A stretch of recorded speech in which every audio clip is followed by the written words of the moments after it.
Hello guys, welcome back to our channel. तपाईलाई आज चाहिँ म टेलिसिनको टाइप सी वाला बटन माइक अनबक्स गर्दैछु. Let's see guys. बक्स भित्र के छ? बक्समा चट्ट खोल्यौं. बक्स भित्र अर्को बक्स छ.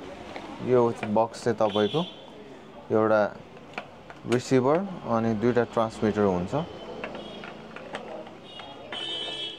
अनि यहाँ चाहिँ तपाईको पावर कति छ भनेर पनि देखाउँछ यहाँ. अनि अर्को रहेको बक्स चाहिँ तपाईहरुको यहाँ छ. ट्याक्क लाएर यसभित्र पनि खोल्दियौं हामी. यसभित्र के छ भन्दाखेरि दुईटा कि डेड क्याट, एउटा म्यानुअल, चार्जिङ केबल अनि तपाईहरुको दुईटा म्याग्नेटिक क्लिप. यसलाई पनि साइड लगाइदिनु गाइस. मेन आउनु पर्ने कुरा भनेको यो. तपाईहरुले यो चाहिँ रिसिभर भयो.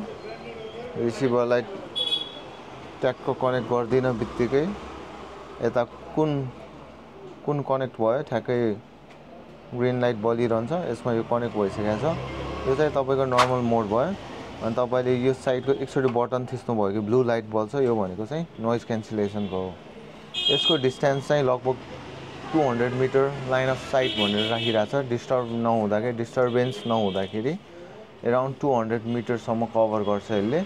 तपाईहरुलाई पोडकास्ट गर्दा या कुनै भ्लग या केही त्यस्तो प्रोग्राम सँगै खिच्नु, दुईजना को सँगै भिडियो बनाउनु परेमा तपाईहरुलाई यो माइक एकदमै काम लाग्छ.